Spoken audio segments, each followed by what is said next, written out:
اعوذ باللہ من الشیطان اللعین الرجیم بسم اللہ الرحمن الرحیم وما ارسلناک الا رحمتا للعالمین۔ قرآن کریم کے یہ الفاظ کہ جو قرآن کریم کا 21واں سورہ ہے، سورہ انبیاء، اس کی 107 نمبر آیت کے یہ الفاظ ہیں، جس میں ارشاد الہی ہو رہا ہے کہ وما ارسلنا کا، اور ہم نے نہیں بھیجا، ہم نے نہیں ارسال کیا، الا سوائے اس کے رحمتاً للعالمین، عالمین کے لیے رحمت بنا کے، یعنی پورے عالم کے لیے پیغمبر اسلام کو رحمت بنا کر بھیجا۔ یہ جو مہینہ ہے یہ بہت اہم مہینہ ہے۔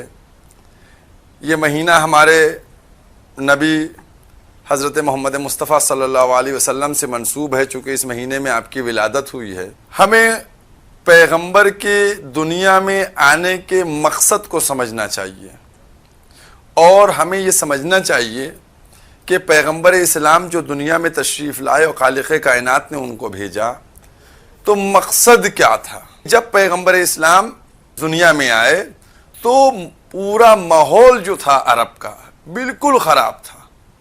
وہاں ایک دوسرے کے خون کے پیاسے تھے، قوم قبیلوں میں لڑائیاں ہو رہی تھیں، لڑکیوں کو زندہ دفن کیا جا رہا تھا۔ اس طریقے سے انسان نما جانور سب بنے ہوئے تھے، اور آپس میں ایک دوسرے کا جو جھگڑا تھا اس میں ایک دوسرے کو بھائی بنایا گیا تاکہ اخوت قائم ہو، بھائی چارہ قائم ہو۔ تو پیغمبر اسلام جو ہیں انہوں نے آ کر پہلے معاشرے کو تبدیل کیا۔ لوگ یہ سمجھتے ہیں کہ پیغمبر اسلام حضرت محمد مصطفیٰ صلی اللہ علیہ وآلہ وسلم کو صرف نبی بنا کر بھیج دیا گیا، اور وہ مسلمانوں کے پروفٹ ہیں، مسلمانوں کے پیغمبر ہیں۔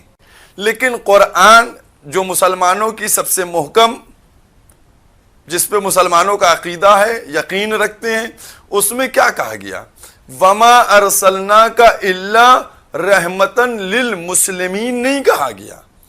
اگر للمسلمین کہا جاتا تو یہ بات سمجھ میں آتی کہ پیغمبر جو ہیں وہ رحمت بنا کے مسلمانوں کے لیے بھیجے گئے ہیں۔ لیکن پروردگار عالم کا قرآن کریم میں یہ ارشاد فرمانا کہ ہم نے محمد کو، ہم نے رسول کو نہیں بھیجا، وما ارسلناک، ہم نے ارسال نہیں کیا، الا سوائے اس کے کہ عالمین کے لیے رحمت بنا کے۔ تو جب پورے سارے جہان کے لیے رحمت بن کے آئے ہیں تو سارے جہان کا مطلب کیا ہے؟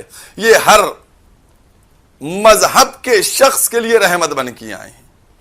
ہر مذہب کے شخص کو یہ اپنی رحمت سے نوازنے کے لیے آئے ہیں، کیونکہ پیغمبر اسلام جب رحمت للمسلم عالمین بن کر آئے ہیں تو اس کا مطلب چاہتا اللہ یہ ہے کہ ان کی ذات مقدس سے ہر ایک قوم کا، ہر ایک قبیلے کا، ہر ایک مذہب کا شخص اس سے فائدہ حاصل کر لے، کیونکہ وہ پورے عالم کے لیے رحمت بن کے آئے۔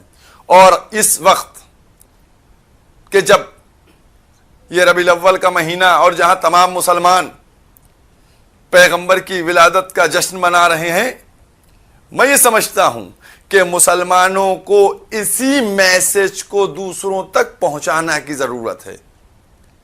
آج جو ہمارے ملک بلکہ پوری دنیا کے اندر کچھ لوگ جو دشمن اسلام ہیں وہ اسلام کا چہرہ مسخ کر کے سامنے لانا چاہ رہے ہیں، تو ان لوگوں کے چہرے کو بے نقاب کرنا چاہیے اور اسلام کا حقیقی چہرہ سامنے رکھنا چاہیے۔ اللہ خود بھیجنے کا مقصد بیان کر رہا ہے، وما ارسلناک۔ پہلے دیکھیے نہیں ہے، اللہ نے اس ایک مرحلے کو سمجھنے کی کوشش کیجئے۔ دیکھیے وما ارسلناک، اللہ کہہ رہا ہے ہم نے پیغمبر کو نہیں بھیجا، پیغمبر کو ہم نے نہیں بھیجا، ٹھیک ہے، پہلے نہیں ہے، نہیں بھیجا، الا، اب اللہ میں اپنے جو عربی سے واقف نہیں ہے، جو نان مسلم ہیں ان کے لیے بتا دوں، الا جو ہے اس کی میننگ وہی ہوتی ہے جو ایکسپٹ کی ہوتی ہے، ای والا ایکسپٹ، سوائے اس کے کہ رحمت بنا کر بھیجا۔ یہ ورڈ اس وقت یوز کیا جاتا ہے کہ جب ساری چیزوں سے انسان کے ذہن کو خالی کرنا ہوتا ہے. تو پیغمبر اسلام جو ہیں وہ انسانیت کے لیے، مانوتا کے لیے ایک ایسا میسج لے کے آئے تھے کہ جہاں ہر طرف امن ہو، ہر طرف شانتی ہو، ہر طرف بھائی چارہ ہو، ہر طرف اتحاد ہو، ہر طرف یکجہتی ہو، جہاں ایک دوسرے کا احترام کرنا چاہیے، جہاں بیٹیوں کی عزت کرنا چاہیے، بیٹوں کو باپ کی عزت کرنا چاہیے، اولاد کو والدین کی عزت کرنا چاہیے. یہ ہے اسلام. اور اسلام کی آپ خصوصیت دیکھیے، اسلام نے زندہ لوگوں کے لیے حق ان کا رکھا اور مردہ لوگوں کے لیے بھی حق رکھا. اسلام نے کہیں یہ نہیں کہا کہ اگر تمہارا پڑوسی مسلمان ہے، اگر تم زندہ کا جنازہ دیکھ رہے ہو. اسلام نے ہر ایک چیز کو بیان کیا. بیمار ہے تو اس کی عیادت کے لیے جاؤ، کیسے جانا یہ بھی ساری چیزیں بیان کر دی گئیں. ٹھیک ہے، اگر کوئی میت جا رہی ہے، جنازہ جا رہا ہے، ارتھی جا رہی ہے، تو یہ نہیں کہا کہ اگر مسلمان کی نہیں، اگر کسی کی بھی ارتھی جا رہی ہے، جنازہ جا رہا ہے تو اس کا احترام کرو. پڑوسی کا، پڑوسی کون سا ہو، مسلم ہو یا نان مسلم، کچھ نہیں کہا. اپنے پڑوسی کا خیال کرو. جس جگہ رہ رہے ہو، جس وطن میں ہو، جو تمہارا وطن ہے، اس سے تمہیں لگاؤ ہونا چاہیے، محبت ہونا چاہیے.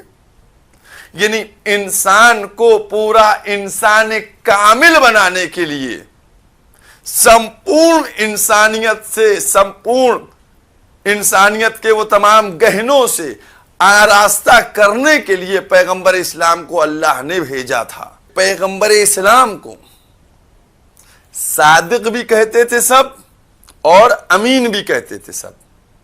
امین کا مطلب کیا ہے؟ اس وقت جب پیغمبر مکے میں موجود تھے، بہت سے لوگ جو پیغمبر کی ذات سے خوش نہیں تھے، وہ پیغمبر کے دشمن بنے ہوئے تھے.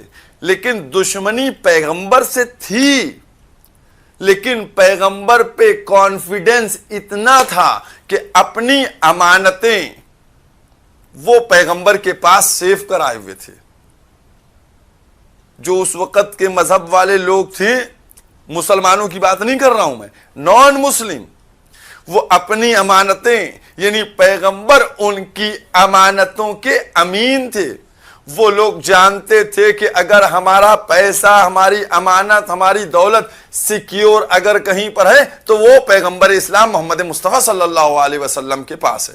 پیغمبر اسلام کی نبوت کا کلمہ، نبوت کا کلمہ، رسالت کا کلمہ اگرچہ وہ نہیں پڑھتے تھے، لیکن پیغمبر کے کردار کا کلمہ وہ سب پڑھتے تھے کہ پیغمبر امین ہیں اور صادق ہیں.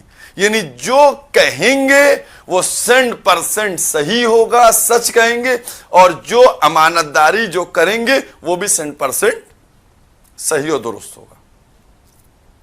تو ہم کو اسلام کو سمجھنا چاہیے. سمجھ گئے؟ ہمیں اسلام ان لوگوں سے نہیں لینے کی ضرورت ہے کہ جو آج اپنی مرضی کے مطابق اسلام کی تصویر پیش کر رہے ہیں. کیونکہ آج کی دنیا میں سیاست بھی ہوتی ہے، آج کی دنیا میں مکاری بھی ہوتی ہے، اور اس طرف نہیں جانا چاہ رہا ہوں. ہم کو اگر کچھ دیکھنا ہے، لہذا میں اپنے تمام ناظرین کہ جس ملک میں ہیں، چاہے جس قوم کے ہیں، چاہے جس قبیلے کے ہیں، ان کو اسلام کی اس تعلیم کو اور پیغمبر اسلام کی اس تعلیم کو سمجھنے کی ضرورت ہے. ہمارے ملک کے اندر جو ہے، جو کہیں پہ بھی دیکھیں آپ، ہم تو بہرحال یہاں ہندوستان میں ہیں تو ہندوستان کی بات کریں گے، ملک کے اندر دیکھیں ایک سسٹم چلا ہے. بچہ 2-2.5 سال کا ہوا، اس کو اس کے والدین نے کہا پہلے پلے اسکول میں ایڈمیشن کروا دیا جائے. ٹھیک ہے، پلے اسکول میں ایڈمیشن کرا دیا جائے.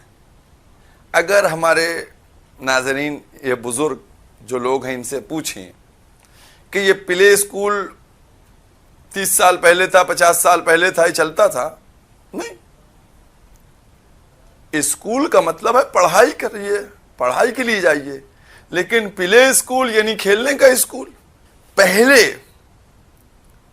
بچوں کا ڈائریکٹ ایڈمیشن ہوتا تھا کے جی میں، نرسری میں.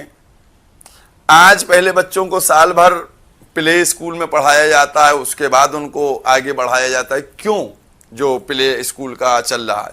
دیکھیے اس کا ریزن کیا ہے. اب جو مزاج کی اور اس شعور کی بات کرنے والے مفکر تھے، انہوں نے بچوں کی مینٹلٹی کے اوپر غور کیا اور ریسرچ کی اور تحقیق کی. تو انہوں نے کہا کہ پہلے آمادہ کرنے کی ضرورت ہے، آمادہ کیا جائے. جب آمادہ کیا جائے ہو جائے تب ڈیلیور کیا جائے، تب ڈیلیور کیا جائے. لہذا ہوتا کیا تھا، بچہ کلاس کے اندر آیا، انہوں نے کہا چلو اے بی سی ڈی پڑھو. اب بچہ رونے میں لگا، وہ اے بی سی ڈی کہاں پڑھے گا؟ لہذا وہ گیا بچہ اور روتا ہوا چلا آیا. پہلے اب کیا ہوتا ہے، بچہ جیسے اسکول میں گیا تو کہیں پر اس کو مرغے کو دکھایا گیا، کہیں پر اس کو مرغی دکھائی گئی، کہیں پہ اس کو خرگوش دکھایا گیا، کہیں پر اس کو بلی دکھائی گئی، کہیں پر اس کو بال رکھا دکھایا گیا. اب بچہ ان تمام چیزوں کو دیکھ کر متاثر ہونے لگا. اب بچہ دیکھیے رو نہیں رہا ہے. اب اسی طریقے سے انہوں نے پڑھانا شروع کیا. کبھی ایپل دکھایا، کہ اے فار ایپل ہوتا ہے. کبھی بال دکھایا، بی فار بال ہوتی ہے. کبھی سی دکھایا، سی فار کیٹ ہوتی ہے. کبھی ڈی دکھایا، ڈی فار ڈاگ ہوتا ہے. تو اب بچہ کھیلتا جاتا ہے اور اے بی سی ڈی کو قبول کرتا چلا جاتا ہے. تو جب 1 سال بچے کو پلے اسکول میں رکھ کر اس لائق بنا لیتے ہیں کہ اب ڈیلیوری ہو سکتی ہے، تب پھر اس کو پراپر اسکول میں ایڈمیشن دلایا جاتا ہے، نرسری میں اور کے جی میں. اب وہ پڑھنے لگتا ہے. تو پہلے ذہنیت کو آمادہ کرایا جاتا ہے، پہلے مزاج کو بنوانے کی ضرورت ہے. تو بس یاد رکھیے یہ آج ہماری سمجھ میں آیا 1400 سال بعد، اور پیغمبر 1400 سال پہلے اسی کام کو انجام دے گئے. 40 سال تک پیغمبر اسلام جو تعلیم اور جو شکشا دینا چاہتے تھے وہ شکشا اس لیے فوراً نہیں دے رہے تھے کہ ابھی یہ کس طریقے سے جہالت کا زمانہ ہے، ابھی یہ کس طریقے سے ایک دم حیوان بنے ہوئے، اگر ان کو وہ شکشا اور تعلیم دی جائے گی تو یہ اس کو کیسے ایکسپٹ کریں گے، قبول کریں گے. لہذا لازم ہے کہ اب انہی کے اندر چلے جائیں اور ان کے ذہنوں کو درست کیا جائے، ذہنوں کو ہموار کیا جائے، ذہنوں کو استوار کیا جائے. جب ان کے مزاج قبول کرنے کے لیے ڈھل جائیں تب ان کو اعلان کر کے تعلیم و شکشا دے دی جائے. پیغمبر کو بھیجا گیا کس لیے؟ پہلے تعلیم دیں ان کو، پہلے تربیت کریں ان کو، پہلے ان کے انٹرنل، پہلے ان کے کردار کو صحیح کیا جائے. جب ان کی تعلیم، ان کو تربیت دی جائے گی تب اس کے بعد وہ کسی لائق بنیں گے. لہذا ہم کو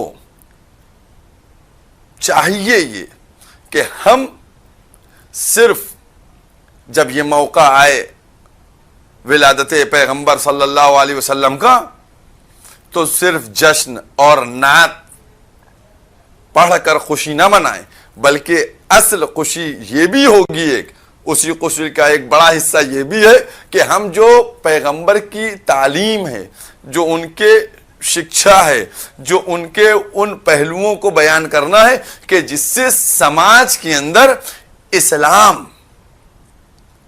اس کا اصل چہرہ جا کر پہنچے. آپ بتائیے، ایک طبقہ صاحب اسلام میں جنگ اور جنگ ہے، جنگ ہے. پیغمبر اسلام کے ہاتھ میں کوئی ہمیں تلوار دکھائے کہ پیغمبر جو جس میدان میں گئے وہ تلوار لے کے گئے؟ ہمیں کوئی تاریخ میں، پوری ہسٹری میں ہم کو کوئی ڈھونڈ کے دکھائے کہ پیغمبر نے کتنے لوگوں کو تلوار سے مارا؟ ہم کو کوئی بتلائے. پروفٹ ہیں، پیغمبر ہیں، نبی ہیں، رسول ہیں، کتنے لوگوں کو مارا؟ کسی کو نہیں. کیونکہ ہاتھ میں تلوار کہیں دکھائی نہیں دے گی آپ کو. یہ تلوار کے بل کے اوپر اسلام کو پھیلانے کے لیے یا شکشا دینے کے لیے نہیں آئے تھے. یہ تلوار کے زور کے اوپر شکشا نہیں دے رہے تھے, یہ کردار کے زور کے اوپر شکشا دے رہے تھے. یہ چاہتے تھے کہ کردار کے ذریعے سے شکشا پہنچائی جا سکے, عمل کے ذریعے سے پیغام پہنچایا جا سکے, تلوار کے لیے نہیں. ورنہ جو لوگ بھی کہتے ہیں کہ اسلام تلوار کے زور پہ ہے اور اس میں جنگ ہے اور جہاد ہے, میں ان سے یہ کہتا ہوں اور چیلنج کرتا ہوں کہ آپ ہم کو لا کے دکھائیے کہ 23 سال کی جو پیغمبر اسلام کی زندگی ہے, جو ظاہراً نبوت کی ہے, نبی تو پہلے سے تھے جب آدم آب و گل کے درمیان میں تھے, لیکن جو ظاہراً 23 سال کی ہے, اس 23 سال کی زندگی میں آپ بتائیے کہ کتنے لوگ پیغمبر کے ہاتھ سے شہید ہوئے. آپ غور کریے کہ پیغمبر وہ ہیں کہ جن کے اوپر پتھر مارے گئے, پیغمبر وہ ہیں کہ جن پر کوڑا پھینکا گیا, پیغمبر وہ ہیں, ہمارے پیغمبر وہ ہیں کہ جن کے راستے میں کانٹوں کو بچھا دیا گیا. اگر اسلام میں صرف تلوار کی بات ہو رہی ہوتی تو پھر کوئی بھی پروفٹ اس طریقے سے نہ پتھر کھاتا, نہ اپنے اوپر کوڑا پڑواتا, نہ کانٹوں پہ چلتا.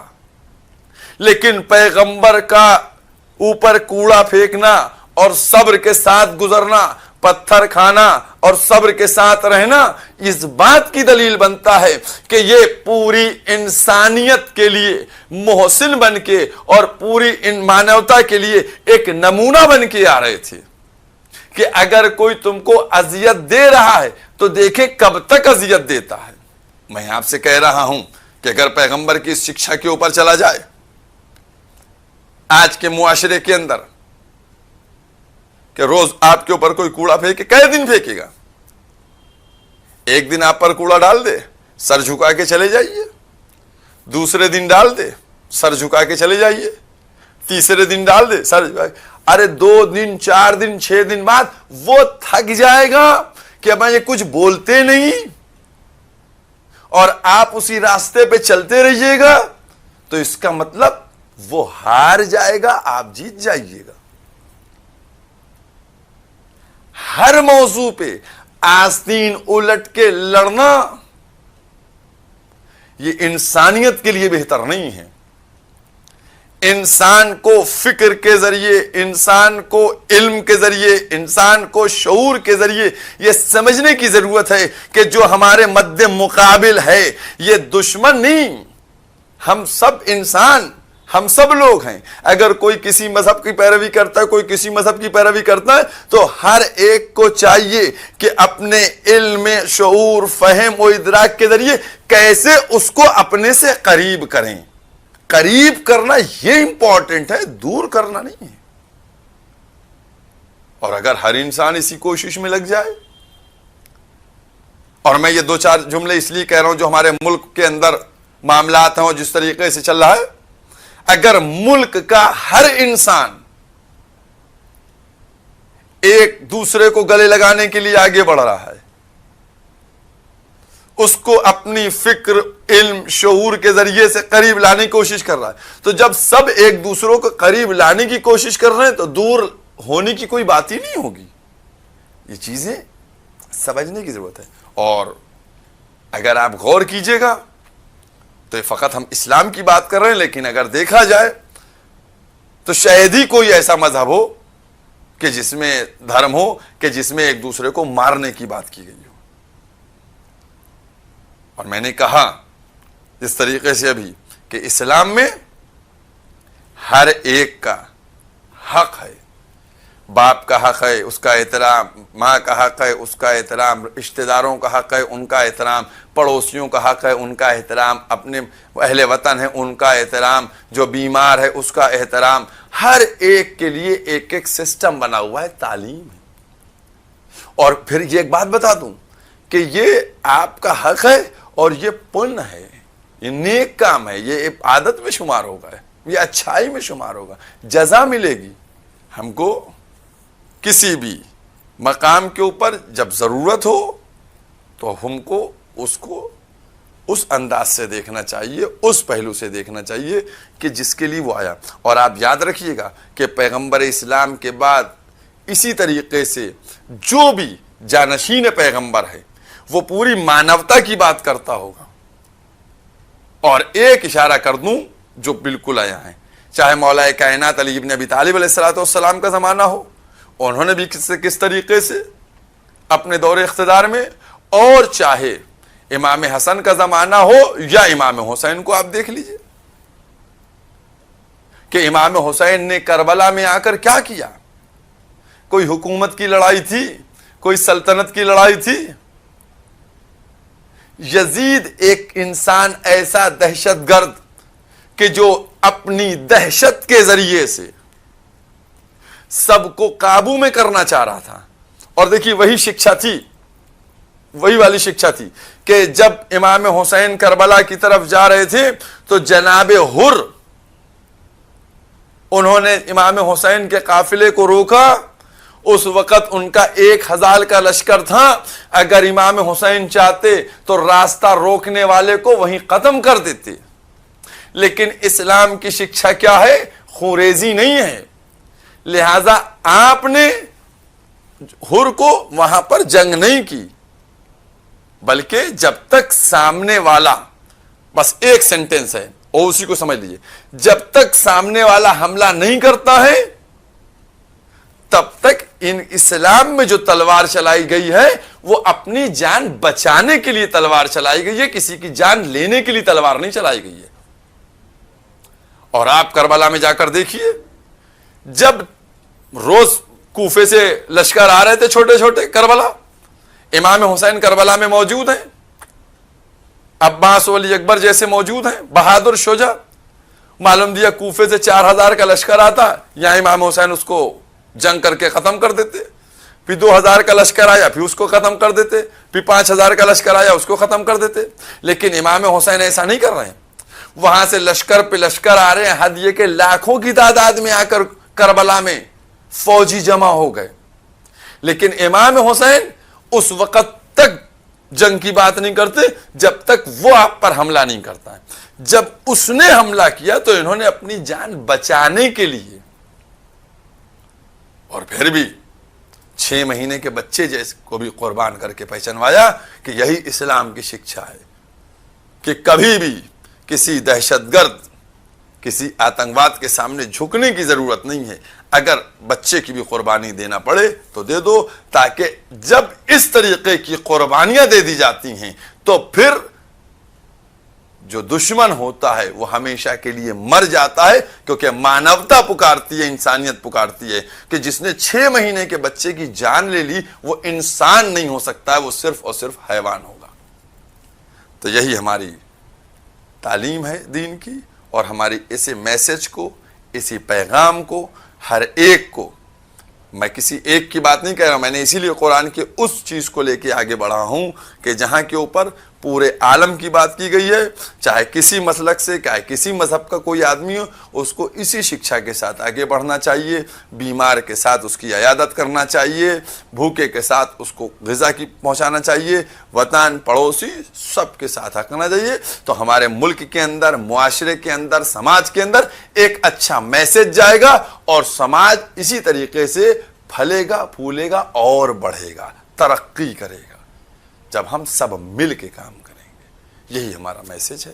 وآخر دعوانا الحمدللہ رب العالمین۔ یا رسول یا رسول یا رسول